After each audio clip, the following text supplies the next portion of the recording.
Hi everyone, and welcome to yesterday's General Hospital recap. As always, don't forget to subscribe so you don't miss any of our videos or recaps. So I don't have any votes, I don't think, for Character of the Week for last week. So if you want to put them in here of who you think should win for Character of the Week last week, I will throw that up by tomorrow. So get them in now, because this will be the only video I look at unless I look at the last 2 days. But in any event, let's get right to yesterday, Monday's General Hospital recap.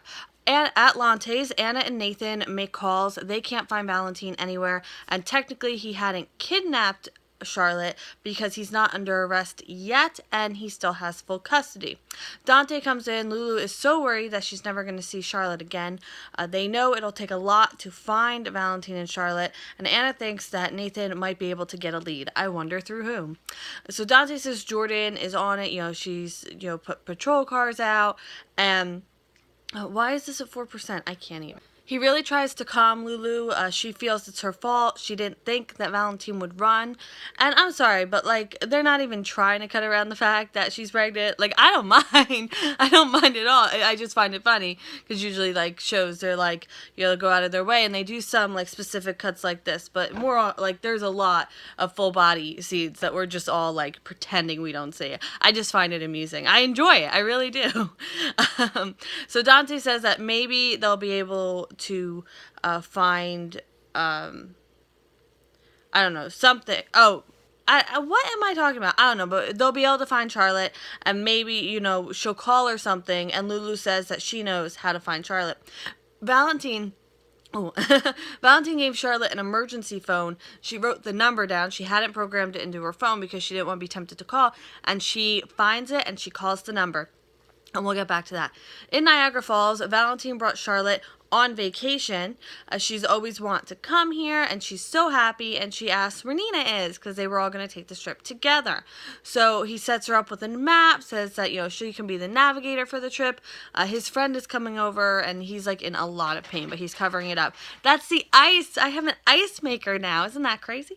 So she thinks that he might be in trouble, because, Lulu always changed the subject when she asked about him, and he says that it's just a misunderstanding, the game telephone, and people just misunderstood what he said, and Charlotte's like, well, you should tell them, and he's like, I will, but we gotta take care of this first.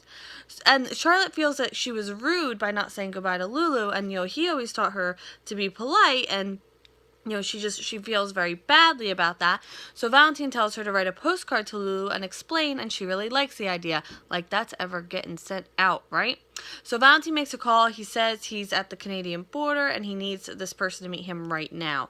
So Charlotte hears her phone ringing. She comes into the room. Valentine is in the room, and she answers. Dante's tracing the call, and Lulu says, because Charlotte's like, oh, are you mad? She's talking to Lulu, and Lulu's like, no, I was scared because when I got downstairs, you weren't there. She was worried about her. She offers to pick Charlotte up, and then Charlotte mentions that she's on a trip, and then Valentine comes up to her and asks who she's talking to. So then Valentine takes the phone, and he says that, Lulu calling this number is a violation of the agreement. Not really. It's an emergency. How does she know she's with Valentine? She's calling Charlotte's emergency number because Charlotte's the one who disappeared. So personally, I don't see it as a violation of the agreement at all. I have this weird shadow going on right here. And she says that, this being on the run isn't going to be good for Charlotte, and he says don't contact them again if she knows what's good for Charlotte. So Dante says they couldn't trace the call. Really? Because in every other crime show I watched, that was more than enough time. Just saying. Unless, crime shows are unrealistic. What? Valentine's friend is at the door. Valentine sends Charlotte into another room. It's this sketchy guy, and he has 2 passports.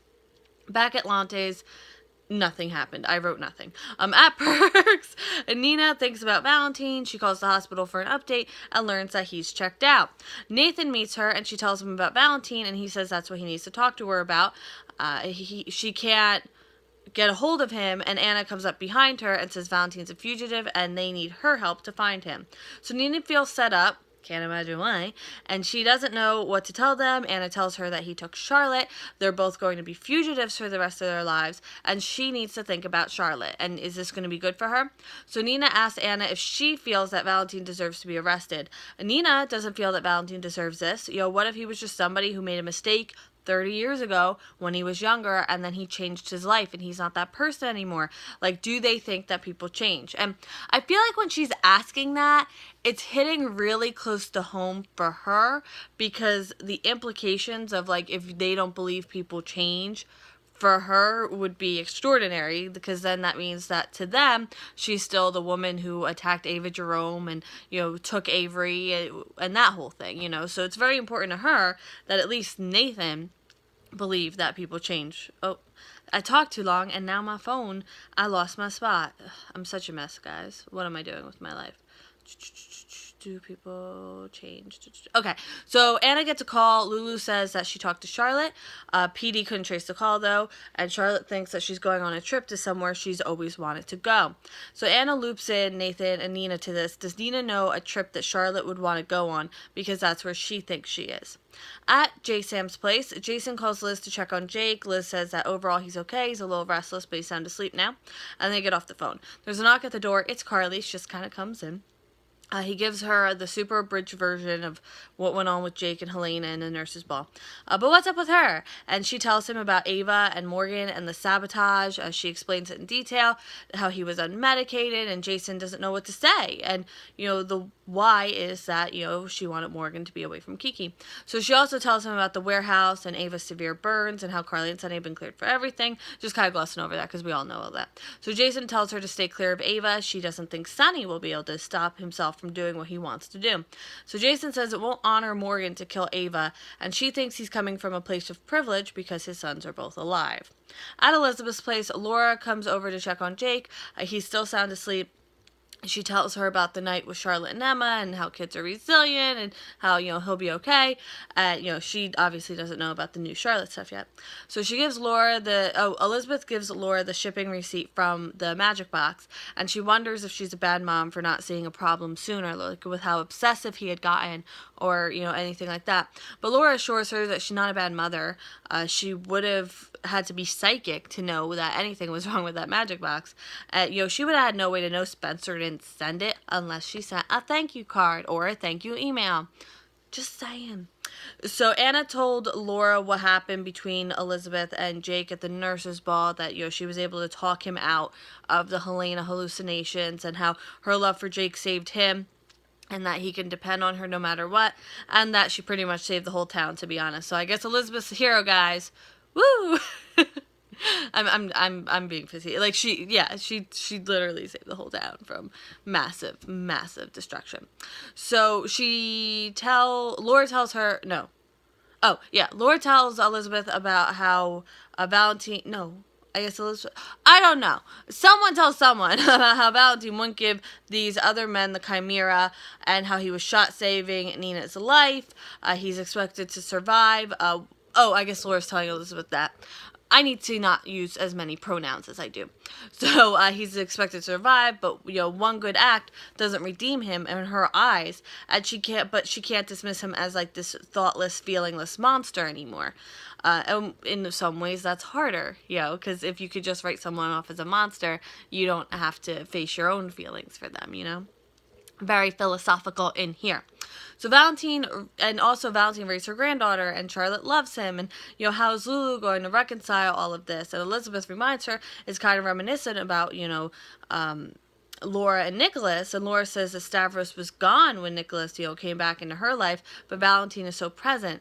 Elizabeth says that maybe Valentine can redeem himself for Charlotte, and Valentine is facing criminal charges for selling the Chimera to Helena, and maybe that'll make things simpler because he's going to be in jail for a really, really, really, really, really, really, really long time. At General Hospital, Sonny is taunting Ava. I mean, that's pretty much the bluntest way to say it. She asked him to kill her. She wants him to. And, okay, he'll get right on that, because then he'll be prosecuted and his life will be over. Seems legit, right? So he says that he should have killed her on the island, but he couldn't because he's bad, but not that bad. But every moment since Avery was born, he regrets not killing her. And he wants to save Avery from potentially ending up like Morgan did. And, did Ava... Okay, Sonny didn't say this. I'm saying this. Oh, I cut my head off. I'm saying this, but, did Ava ever consider that, Avery could develop bipolar disorder down the road like Morgan did? I mean, think about how poorly and how cruel she treated and talked about Morgan and what he was going through. Like, it's just, yeah, the whole thing is just, ugh, I can't. I gotta shake it off. So he won't kill her. The fire did a number on her like she did on Morgan. What she did, basically, what she did to Morgan, for all intents and purposes, set his mind on fire. And Sonny says maybe he should switch out her morphine to sugar water. Ooh. And, you know, she can go through what Morgan did. But honestly, I think she's gone through enough. But death is too merciful for her, and she needs to live a long, painful life. So Ava's like, oh, you're going to let me suffer? And he's like, yeah. He wants her consumed in suffering. And then the nurse, was her name Diane or God, guys, can you remind me? I'm so bad with names, and just my memory is shot right now. But she gives Griffin the assessment of Ava. So then Griffin comes into the room, and he's like, what is going on here? And he's as livid as I've seen him, or as I think he can get. Sonny isn't supposed to be reading the chart. And Sonny's like, oh, I didn't know you were the physician. And he's like, it says it on the chart you're not supposed to be reading. And he's like, oh, yeah. And Sonny tells him what Ava did to Morgan. And Griffin's like, that's a police matter. That's not for me. And Sonny says he wasn't threatening Ava. He wants her to live a long, long, long life. So then he leaves. And Griffin tells Ava her vitals don't seem great, but, you know, there doesn't seem to be permanent nerve damage. They're going to come assess her for skin grafts, and she'll be going through dozens of surgeries throughout the next few years. And she's like, oh, so there's no hope? Back at J-Sam's place, Carly apologizes to Jason for saying the things she did about his sons. She didn't mean to erase what happened to Jake, and he says it's okay. He knows the Jake thing was a miracle, and, you know, to get him back was a miracle. And Sonny's at the door. Jason says he's sorry he didn't look into why Morgan got into the car in the first place. And they're like, really? Like, how could you have known that something went wrong? Like, really, Jason? Like, come on. You did enough. It was only because the pills showed up at the robbery. Like, had that not happened, this whole thing would have gone away. And Sonny went to the hospital, and he decided the best punishment for Ava is for her to live. And Carly doesn't seem too happy about that. So, end scene. Elizabeth seems troubled by the shipping receipt. Carly is confused about how Ava being alive is punishment. Really? Like, look at her. Like, I can't. And he says it'll take a long time to recover, and then she'll go to prison. And he says Ava begged him to kill her, and, like, so he doesn't want to give her what she wants. And Carly feels like this is Ava getting away with it, but I mean, obviously she's coming from a place of extreme emotion. Griffin tells Ava that he can speak to her as a priest instead of a doctor. It'd probably break a few regulations, but if that's what she needs, then, you know, doctors have to speak clinically, and if she wants something different, he can do that for her. And regardless of her religious affiliation, he could even pray with her, and she thanks him, and they pray together. Laura comes into Lante's house. She asks what's going on. Lulu tells her Valentine took Charlotte on the run, and Dante, promises they'll find her. Nina thinks, you know, Valentine's been all over the world. She tells him to try Bulgaria. And I was like, really? Like, I know, what are you doing? Like, I know he's not taking her to Bulgaria. So she really pushes it, and Nina says that she won't tell him. She doesn't want to send Valentine to prison. You know, sure, he did that once. And Anna says the WSB will send agents who aren't old friends. And Nina's like, really? You're an old friend? And, like, Anna's like, okay, whatever. Like, you know, they don't care about him. And Nathan's like, do you want Charlotte to watch her father die? Because if they bust into the door and he so much as, like, even doesn't put up a fight, he's probably gonna get shot and, like, bleed out right in front of her. Like, is that what you want for Charlotte? So Nina tells them Niagara Falls. Charlotte's been asking about it for months, and they said they'd take her there this summer. That's where he would take her. So Anna makes a call, and Valentine has 2 passports, going to Canada and then disappearing forever. So that is it for yesterday's Drama Hospital. I hope you liked this video. I'm trying to be more on time, and I think I am succeeding. So I will see you later today, if not tomorrow, in, you know, the car, for more Drama Hospital, and I hope you have a great day. Don't forget to vote. Okay, bye!